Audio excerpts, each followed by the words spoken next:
Let's talk about kerosene pickles. Let's talk about Old Man Rimshaw. Let's talk about Barney's sidecar. It's always fun to hang out with y'all. A loaded goat is causing a stir from the panic he is creating. Come on in, take a seat. It's two chairs, no waiting. Sit a spell and tune right in. We are about to start the show. We have a lot to talk about with the folks that we all know. Opie, Andy, and Otis, Barn, and the darlings too. This will be amazing. It's two chairs, no waiting. Episode number 843, Sheriff Barney.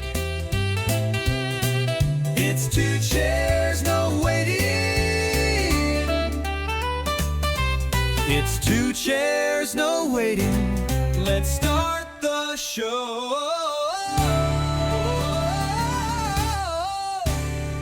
All right. Hello, everybody. Welcome to Two Chairs, No Waiting. I'm the host of Two Chairs, Allan Newsome, and it's great to be here with you in Mayberry. I want to once again thank our executive producer for this episode number 843, Russell Estes. I've been known to call him Russell Hyatt. So if you guys don't know, Russell Hyatt was the owner and proprietor of Floyd's Barbershop in Mount Airy, North Carolina. So every time I say Russell, Hyatt just pops out of my mouth. But I want to thank Russell Estes for writing that theme song for me. Thank you very much. And thank you for being here as well. Hey, we're going to talk about the episode number 44. It's the 44th episode of the Andy Griffith Show called Sheriff Barney. So hopefully you guys are going to enjoy that. Now, we're going to also then go through some trivia first before we actually get the show and start talking about the episode, because otherwise I'll just give away all the answers during the episode. So just so you're aware, this was the 12th episode of season 2. It was filmed and aired as episode number 44. It originally aired in December the 25th, Christmas of 1961. The writers were Ben Gershman and Leo Solomon. The director was Ben Sweeney. So that gives you a little rundown of the episodes. And we're going to run through the trivia first. We're going to play some trivia that's from MeTV. We've been playing the MeTV daily Andy Griffith Show quizzes related to these particular episodes of the Andy Griffith Show that we're reviewing, just because it's kind of fun to do trivia about the particular episode, and they're not too hard. They're kind of fun. So let's play some background music for the trivia. Thank you to the VW boys with our background music.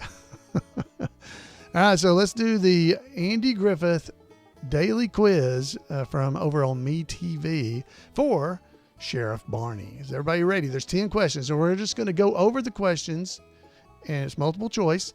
We're not going to give you the answers until the end of the episode, okay, until we're finished. So here we go. Question number one. Here we go.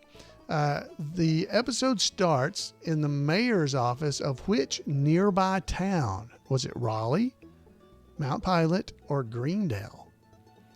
Number 2, what was the town's outgoing sheriff's name? Was it Maloney, Jennings, or Doncaster? Number 3, there's 10 questions. How long does Barney say he and Andy have been after the same still? Was it 14 weeks, 6 months, or 2 whole years? Number 4, Barney says, the fact is, I'm on a blank. Okay, so what's that? What's he filling that blank with? The fact is, I'm on a horse called Fortune, a date with fate, or a rendezvous with destiny.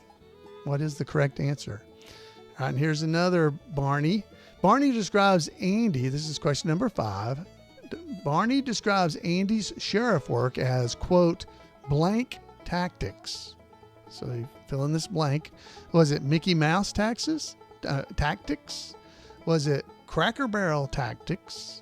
Or was it Lincoln Log tactics? That's question number 5. So write these down or try to remember them when we come to the end of the show. We'll go over them and get the answers. Number 6, Barney tries to extract the information from Otis. How does he do it? Barney tries to extract the information from from his diary. He's getting his diary, his drunken confession, or from his subconscious.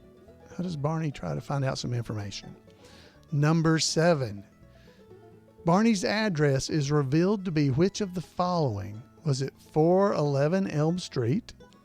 Was it 31 Spooner Street? Or was it 698 Sycamore Road? Number 8. What does Andy propose using in a resolution to a heated debate? A coin flip? Some chicken wire? Or the honor system? What does Andy propose to resolve the heated debate? Number 9. Which notorious Mayberry outlaw turns himself in? Was it Malcolm Tucker, Dan Caldwell, or Rafe Hollister? And finally, number 10. At the end of the episode, Barney calls the nearby town to decline their offer. What's that town's mayor's name? Was it Mayor Quimbley? Was it Mayor Purdy? Or was it Mayor Carceretti? Okay. All right. So there you go. There's our options for the trivia. And I hope you guys are going to be able to get them and figure it all out by the end of the episode, right? So you're going to be ready to go. And most of the answers will probably be given away by then. Because I'm bound to give away all the answers. All right. So let's head on in now and talk about the episode in question. So let's kick our music back down here from our trivia into just something, maybe just a little bit of background music, but not much. All right, so let's start this off, guys. This is the episode starts off from Sheriff Barney. Now, if you don't remember, this is when he's asked to become the sheriff of Greendale. Could have been a trivia question answer. All right, so this begins with a shot of the Greendale City Hall. By the way, it was erected in 1902. That's bound to be a trivia question somewhere. So keep that up to date. That's when the City Hall in Greendale was erected. They head over into the mayor's office, and inside there you see the mayor and 2 councilmen, and they're concerned about their city because their sheriff is about to step aside, and they need somebody to take over as sheriff. And they found a Mayberry Gazette article talking about Mayberry sheriff rated the best in the state. And they think, hey, we could get them to come over there, get that sheriff. And they said, well, you think Sheriff Taylor would come over? And said, oh, no, but what about Fife, his deputy?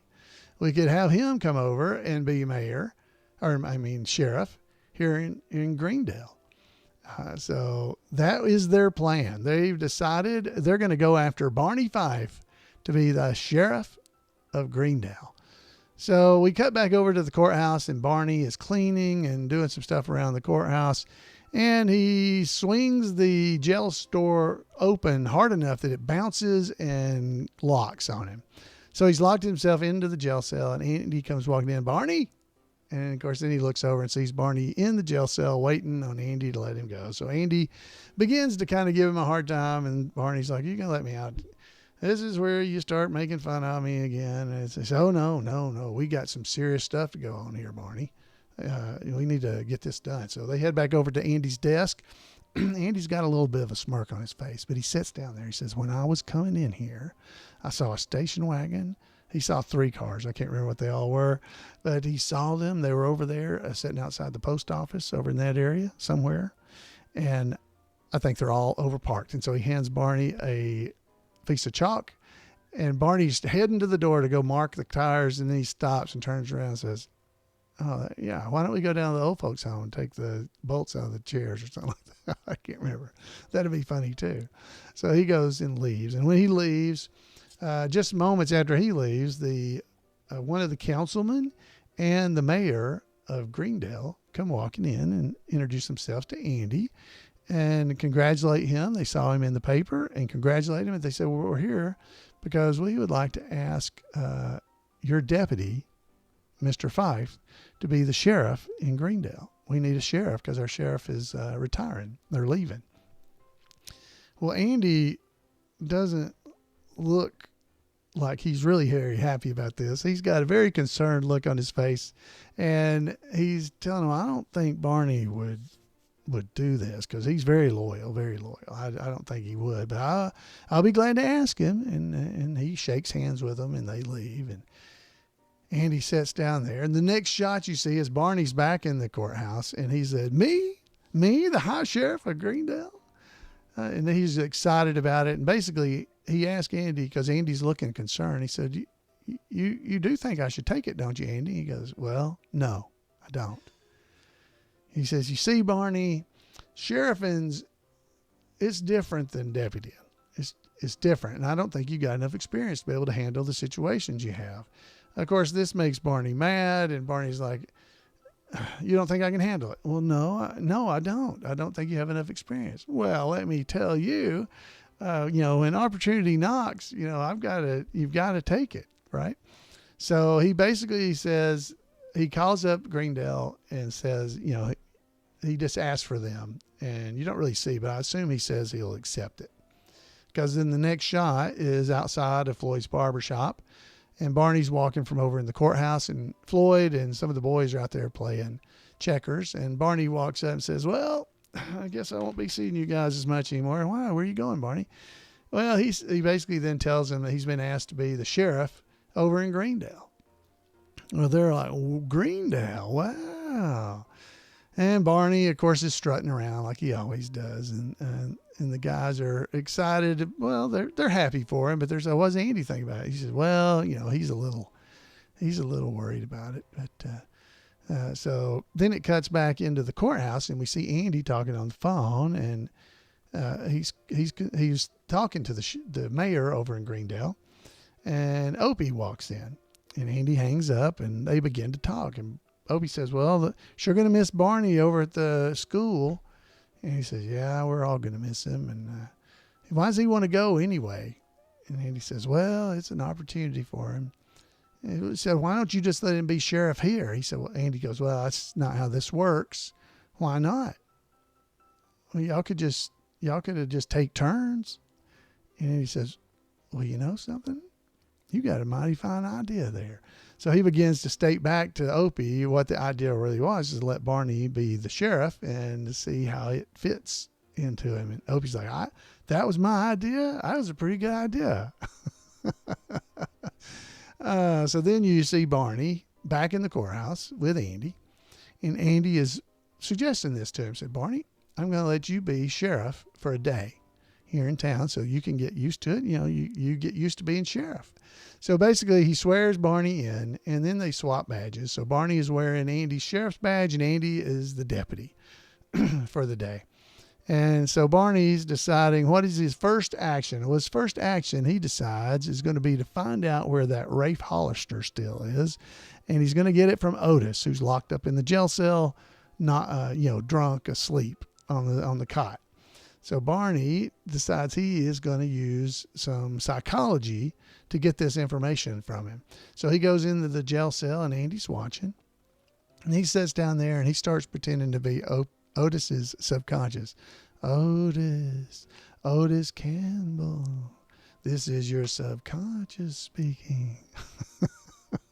So he begins to ask him, where is the still? Where is the still? Otis is, he starts mumbling a little bit, and Barney pulls out his notebook and a pencil, and his pen won't write. So he runs up to Andy. He's like, you got a pen? You got a pen? Well, during this, Otis raises up, and you can see he's really awake. He's not asleep, but he's acting asleep, playing possum. So Barney comes back in there and sits down.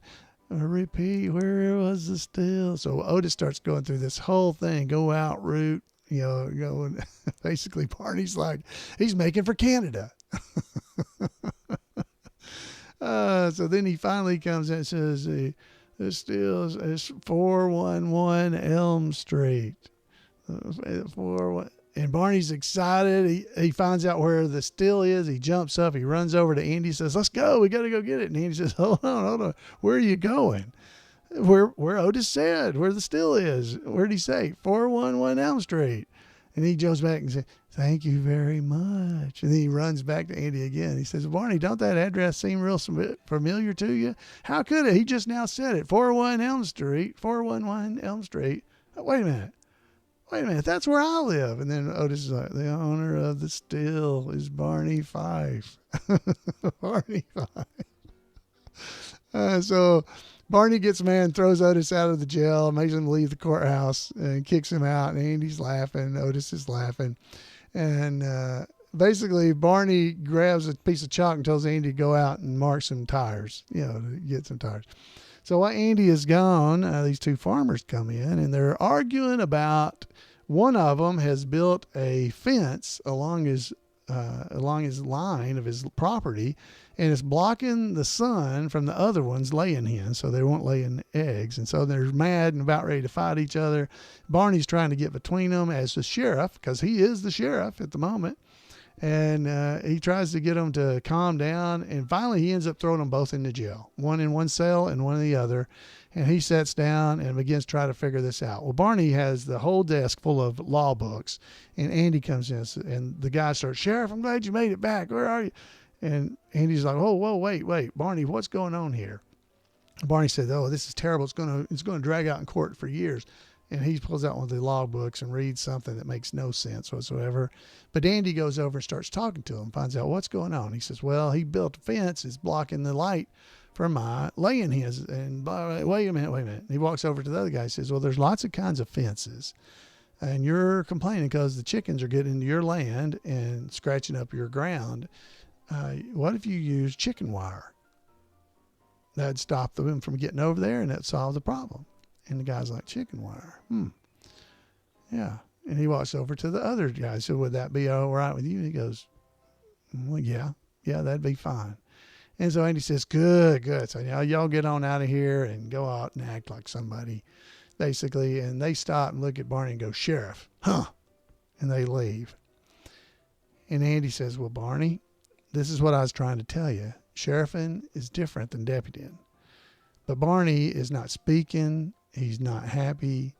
He basically ends up taking his badge off. That was the sheriff badge, and hands it to Andy, and takes his deputy badge off of Andy. He walks over and gets his hat and marches right out of the courthouse. He's upset. He's mad. As a matter of fact, he kicks a can down the street on the other side of the road when he's leaving as Andy watches. So Andy comes back in, and he's trying to think of what to do. And about then, he's going to go back out to go find Barney, and the door of the courthouse opens, and there's Rafe Hollister. The still they've been looking for all these months. There he is. He's come to turn himself in because he figured it was just a matter of time until they caught him. And well, his wife was getting tired of moving around so much, and so he's here to turn himself in.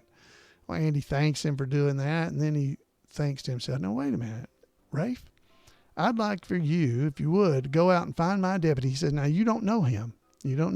But you'll know him by his uniform. I want you to go out and surrender to him. Turn yourself into him. He said, if you do that, I'll make sure Aunt Bree brings by some nice fried chicken and sweet potato pie. He goes, I'll do it. And so basically he leaves, heading out to find Barney. Well, Barney's sitting outside the Mayberry Hotel on a bench, and he's depressed. He's still just sitting there. And Rafe walks up and says, hey, you Barney Fife, I need to talk to you. And he said, I don't feel like talking. So he don't want to talk to him. He said, go away, buddy. Don't bother me. Well, this boy rides by on his bicycle on the sidewalk. So Barney goes, hey. He gets up and says, don't you know you're not supposed to ride your bicycle on the road or on the sidewalk? Get out of here and go ride on some other street. Well, Rafe is still standing there. He said, what are you doing? I told you to leave. And so Rafe, finally, he just starts to walk across the street. And when he starts to jaywalk, basically, Barney says, get back over here. He said, well, give me some ID. And he holds it out and he goes, all right, what's this last name? Hollister. And Barney realizes who it is. It's Rafe Hollister. So he brings Rafe Hollister back over to the courthouse. He locks him up. Andy acts like he don't know who Rafe is. And Barney's all excited, what a good deputy he really is. And so he calls up the mayor over in Greendale. Basically, he says, Mayberry needs me. I can't come. We're having a lot of moonshiners, and I'm just going to have to turn it down. So that's how the show ends. But then we pop into the tag at the end, the wrap up, the epilogue. Well, Andy and Barney are cleaning the courthouse, and Andy's sweeping, and he walks into one of the jail cells, the one that Otis doesn't sleep in. And when he walks in, he pushes the door, and it closes and locks. Well, Barney's on the outside, and he's putting the pillows and stuff, getting them ready to put on the cot in the other jail cell. But he says, well, what happened? You locked yourself in, did you? So he begins to do the same thing to him that Andy had done at the beginning of the episode to Barney. And Andy says, just go ahead and let me out, Barney. He says, oh, I will. He says, well, the key's right over. And I know where the key is, but I got a little bit to do before I can get it for you. So he goes into the other jail cell, and of course he locks the door behind him. It bounces closed. And now Andy and Barney are locked in the jail cell, one in one and one the other, while the key is sitting on the post, the post that's over on the wall that's between the jail cells and the main part of the courthouse. And you can clearly see the key is sitting there, and that's how it ends. Them locked in the jails. There you go. That is it, guys. That is Sheriff Barney. So, I mean, what we really learn in this, is Barney's, he really wants to be the sheriff, but we all know and love Barney, but it's just true. He's not sheriffing material. He's not. Gotta love him. So there we go. There is all that information. We're fixing to do some odd facts known by a few, but I wanted to go ahead and tell you about the sponsor of tonight's podcast. And it is, as it is every week, the fine folks over at Weaver's Department Store. Head over to Weaver's and check it out. They got some cool stuff over there. Like they have a Mayberry Cityscape Indigo t-shirt. Now, the Cityscape is the entire town of Mayberry, from the courthouse all the way to Myers Lake, spread across the front of the t-shirt, and some amazing looking artwork. Definitely something you would enjoy wearing around and showing your Mayberry spirit. And of course, we've said this so many times. We've met people at all these Mayberry events. We get to know them, and they become like family. So we have these wooden blocks over at Weaver's that are called Mayberry Framley wooden blocks. Now, what Framley means is friends who become the family we choose. And it's these nice wooden blocks that you can set on a bookshelf or something like that. Head over there and check that out. And the 4th of July is coming up, so maybe you want to get a Mayberry USA flag t-shirt. Now, it has a U.S. flag on the front, but if you zoom into the flag, you can see that the letters or the word Mayberry is embedded into the flag itself. So it's very subtle, but it's a very nice looking t-shirt. Head over to WeaversDepartmentStore.com and check it out. All right, so let's get into some of the odd facts known by a few, because that's what I know what everybody comes for is the odd facts known by a few. So in this particular episode, in the credits, there's a name. His name is Jack Teagarden is the fellow's name. It appears at the end credits of the episode, but he is nowhere seen in this episode. So he is known. Jack Teagarden was the father of all trombone players. So he was a very famous trombone player that a 15-year-old Andy Griffith actually heard and was awestruck. And saw him in a movie called Birth of the Blues in 1941. Presumably, what happened in this particular episode was that the scene that he had appeared in was deleted, but his name was never removed from the credits. So there you go. So that's just an odd fact known by a few. There you go. So it's revealed in this episode that Barney lives at 411 Elm Street in Mayberry. So this is a coincidence. That same street address is the same as the Texas School Book Depository building in Dallas, from which Lee Harvey Oswald would shoot and kill President John F. Kennedy nearly 2 years later. So 411 Elm Street is the same address as the Texas School Book Depository. Depository.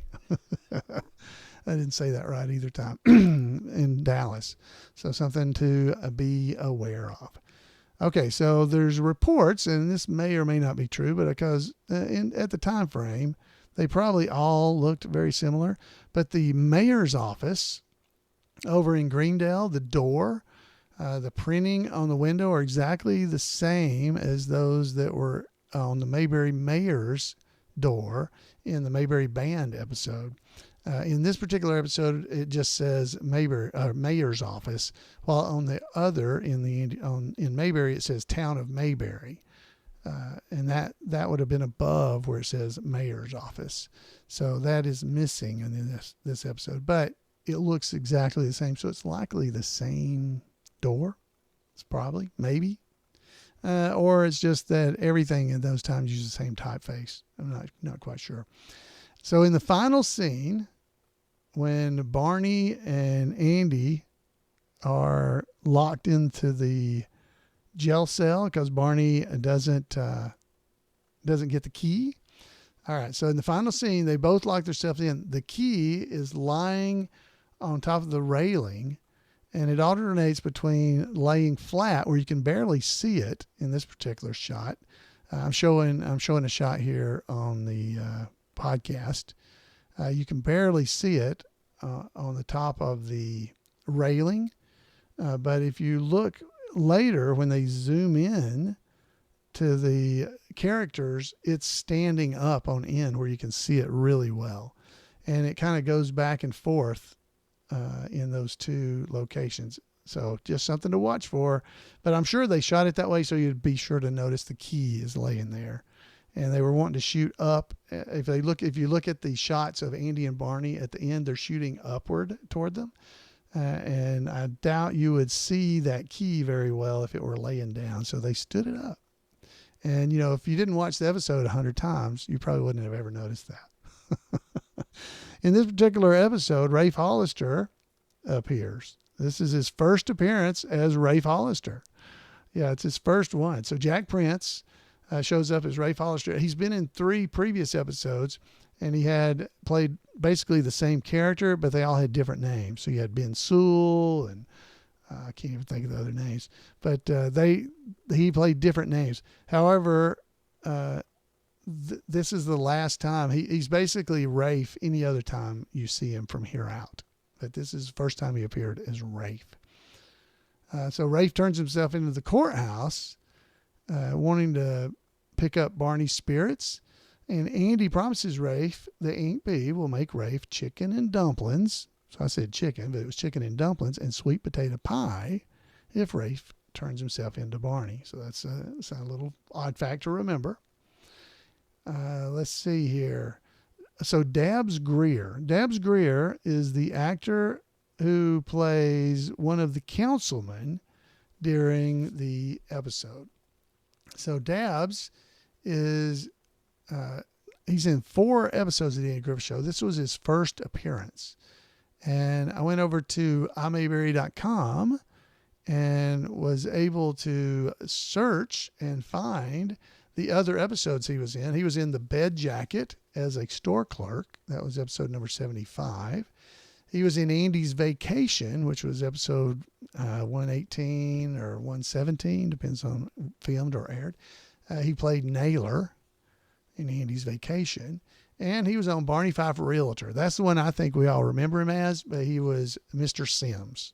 So Mr. Sims is one of the councilmen. He plays Councilman Dobbs on this particular episode. So there you go. There's odd facts known by few. There you go.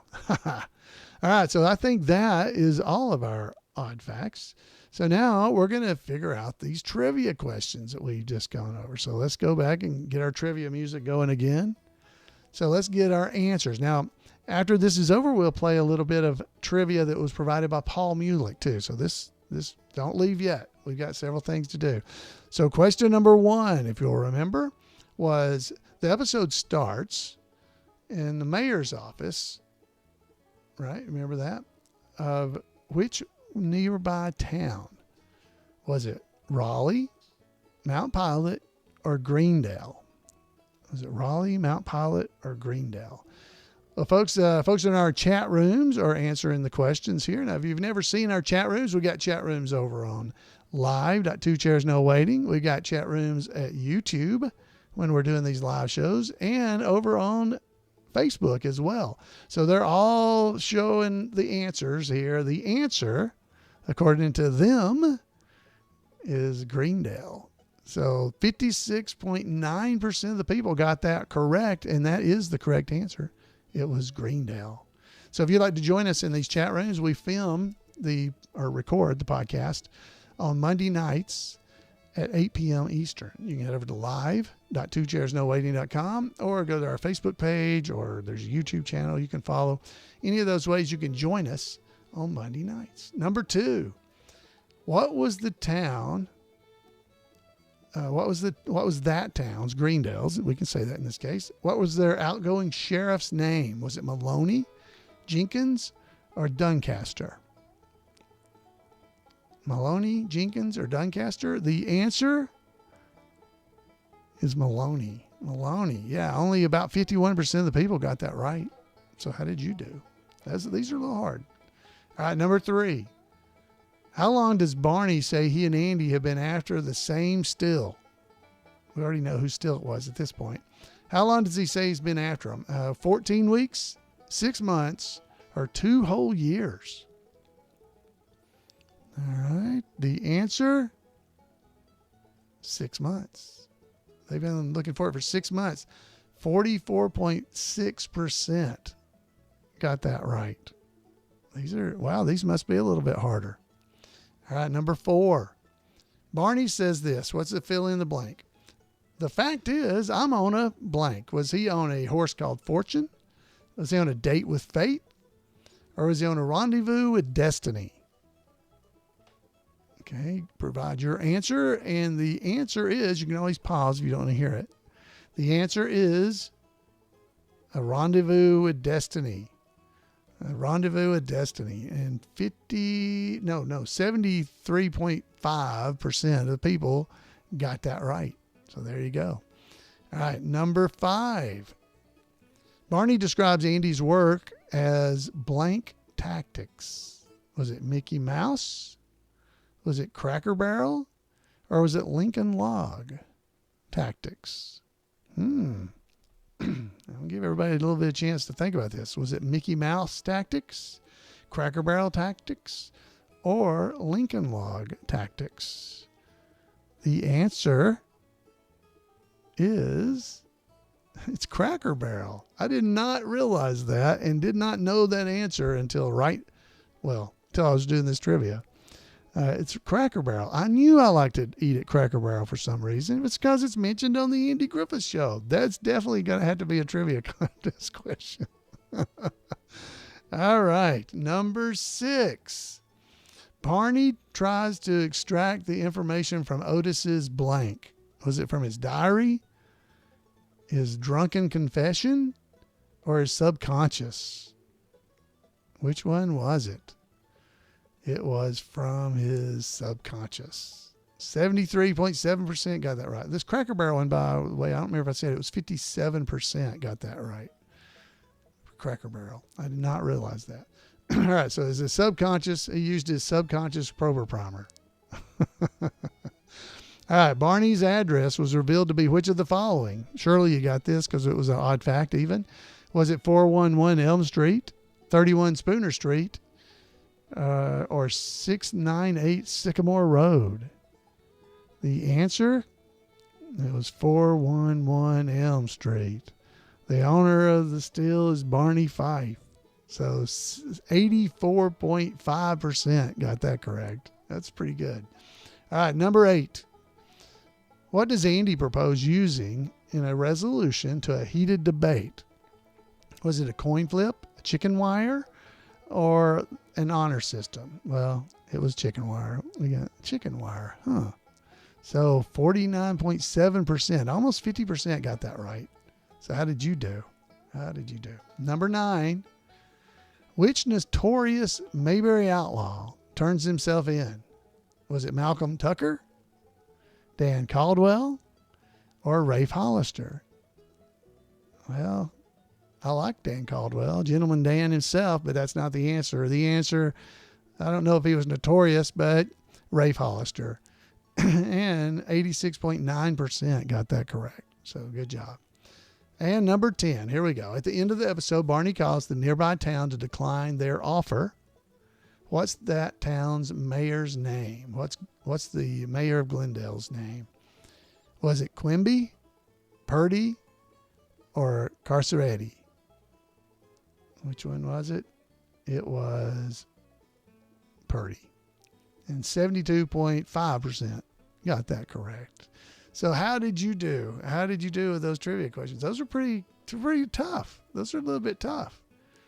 All right. So we have trivia tonight coming from our friend Paul Mulik. So we've got that trivia coming up as well. So if you guys have never played Paul's trivia, I think you're going to enjoy this.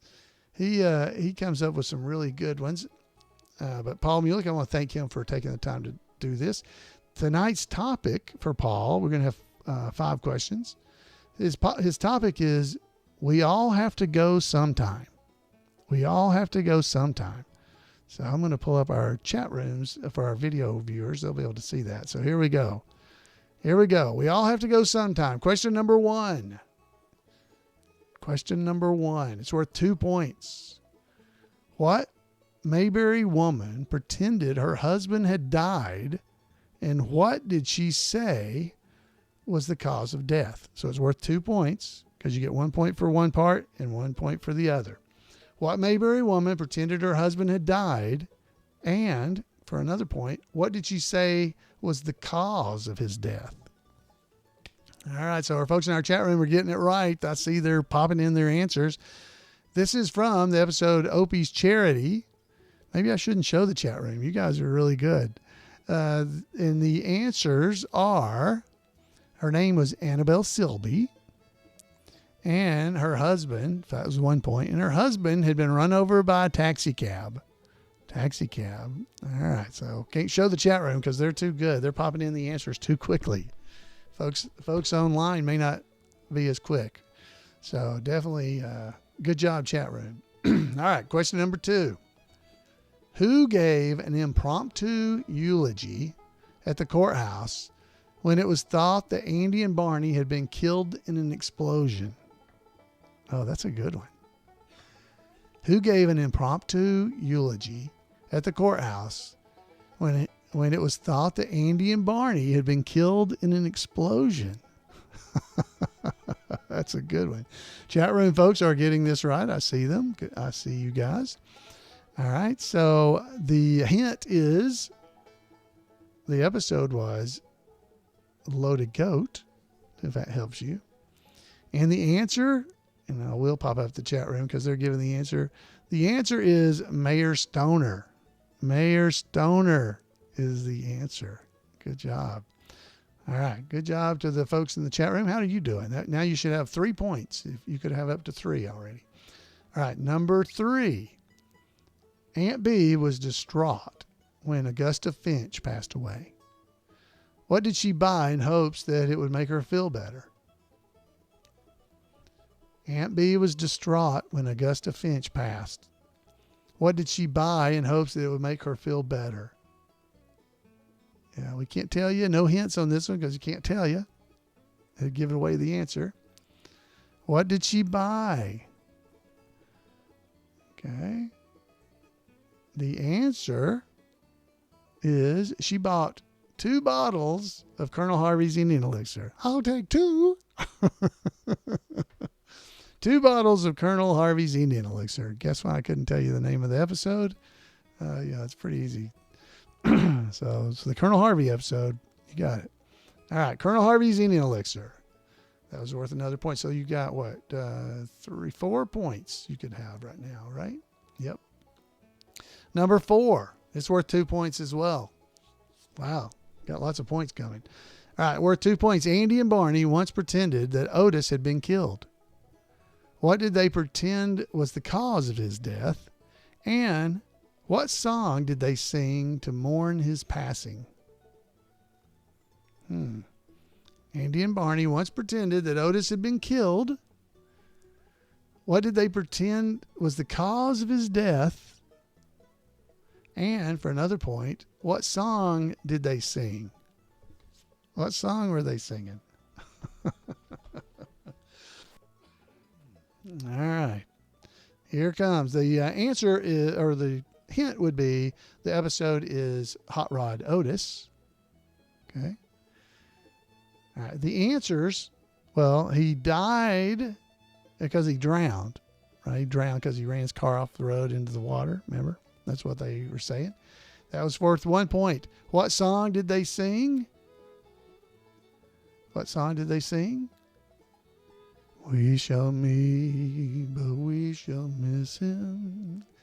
There will be one vacant chair. It's called The Vacant Chair.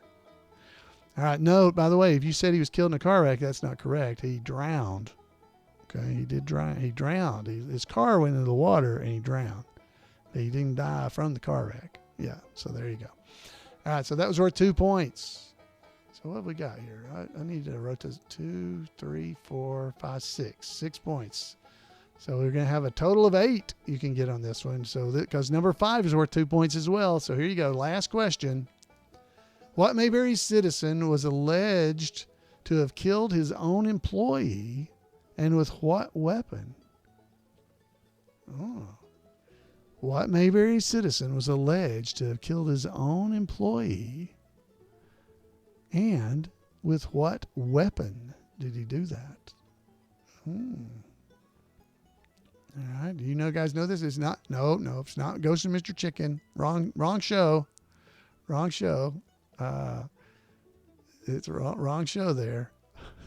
All right. The answer, it is from the episode The Haunted House. And the one who killed his own employee would have been Old Man Rimshaw. And he killed him with an axe. So it's Old Man Rimshaw. He killed him with an axe. So how'd you do? There should be 8 points. 8 points you could have gotten. So did you get 8? Did you get 7? Did you get 6? What did you get? All right. So there you go. Thank you very much to Paul Mulik for sending in those great questions. Great job. I really do appreciate it. I hope you guys enjoyed it.